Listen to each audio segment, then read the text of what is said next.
Morning and welcome to chapter 15. We've landed on the planet, we're about to land on the planet. Lucky, Bixer and Frolix rode out on the Sunfire's ship-to-shore cycle, a gleaming chrome vehicle designed for short journeys across land, air and space. Lucky sat at the back, clutching his father's astrolabe. Bixer sat in the middle. At the front, Frolix gripped the high handlebars, revving the engine, proudly driving them onto the surface of the world. They came into Leo 5 out of the midday sun. Around them, starships rose and fell in orderly lines, their wings gleaming in the golden light.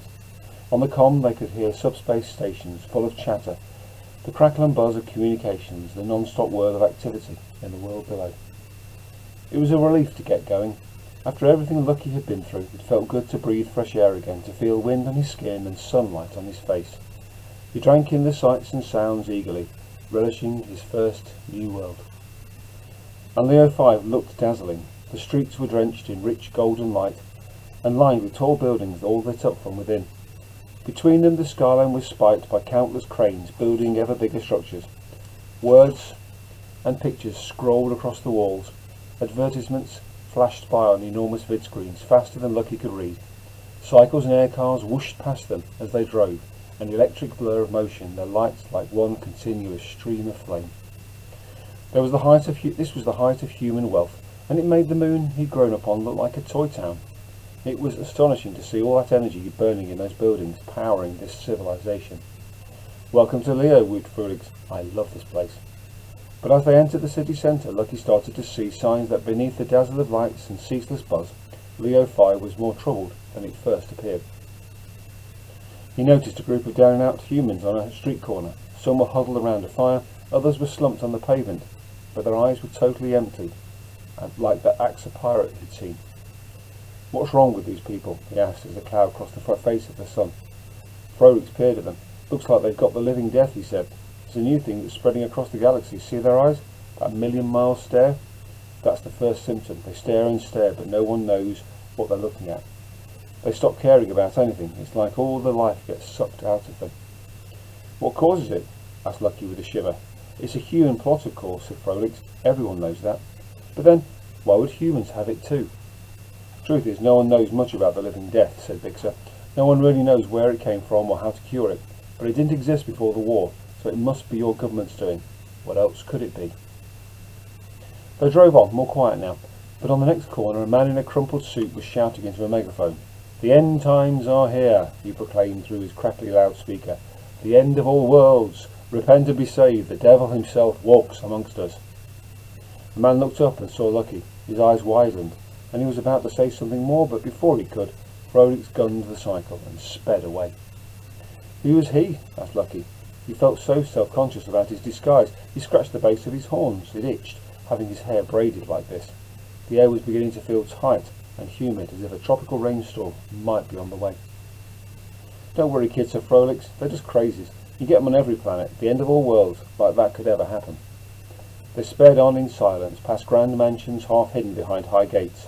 They passed opulent shops, guarded by uniformed doormen. They drove down streets lined with restaurants, tables spilling into the road, crowded with people eating, drinking, talking, laughing. Lucky couldn't understand it. How could they be like that when there was a war in space, when the space war loomed over them all in the sky, and when there were people in the very same city suffering a living death? "Oh no. Beg your pardon. I'm not sure I like this place," he said, turning his collar up as a rumble of thunder shook the sky. "It was different before all the trouble," said Frolix. "There used to be a good spirit in this world. You'd even see Axa and humans together here." He slowed the cycle as he spoke. At the top of the road ahead, the way forward was blocked by a big crowd of people. They were marching in step with each other, chanting as they marched. Lucky's senses filled with the crunch of their shoes and the rhythmic sound of their chants. "What's going on?" he asked nervously over the noise. He kept his head down, but Frolix and Bixer were staring at the crowd, trying to figure out what it was. "Oh look," said Bixer, a smile spreading across her face. "It's a protest march." And then Lucky saw that the people were all carrying flashing banners with slogans like "Stop the War" and "End the Killing" and "Bring down the Wall." One of them even said, "From the stars where you all came." The crowd was mainly humans, but he was amazed to see some Axa amongst them, their horns glittering in the stormlight. "See," said Frolix, "there's still some of that old spirit left. Let's take a closer look." No, Frolix, warned Bixer. Let's find a quiet back street where there's no people. It'll be safer. Safer, scoffed Frolix, muscles rippling. Come on, Bixer, live a little. I'm just saying, they could be at that march. I ain't scared, crowed Frolix, driving right up to the edge of the crowd. I ain't scared of anything. More and more people were marching past on all sides, filling the street. Frolix cruised amongst them as the first raindrops began to fall. There was no way back now. They were becoming part of the crowd, swept up in its flow. You ever hear about these marches, Lucky? Asked Frolix. He steered the cycle deeper into the throng. They ever mention them on the news or in your school? Never. It happens on every world. Ordinary people protesting against the war, not that the government listens. At the top of the road was a stone monument. It was carved with names and garlanded with flowers. Beside it, a man on a platform was making a speech. Lucky caught only a few words. Died in vain, the man was saying. And you're all here because you've had enough of war. You're here because you believe that's how things could be. Humans and Axis side by side. Everyone cheered. Another chant started up. Lucky's skin tingled in the quickening rain. He felt incredible to be part of such a great flow of people. He was swept up in the rush of it. This huge crowd, marching, chanting, together, united. It gave him goosebumps on the back of his neck. And then his neck stiffened, because now it seemed like parts of the crowd were being blotted out, like the air was somehow darker, thicker in those parts. He looked closer. Oh no, there were shadow guards in the crowd, moving stealthily through it. They were pulling people out of the flow onto the roadside. One of them dragged a woman aside and held his hand up to her face. The woman tried to back away, but other shadow guards held her there. Fingers of darkness reached out from the shadow guard's hand and probed at the woman's eyes. They went right in through the pupils, and the shadow guard pulled sharply and ripped a stream of bright images from her eyes. What's he doing? Gasped Lucky as the thunder shook the sky above their heads. Ripping her brain scan, replied Bixer. That's how they get their information. They rip the entire contents of your brain whether you want them to or not.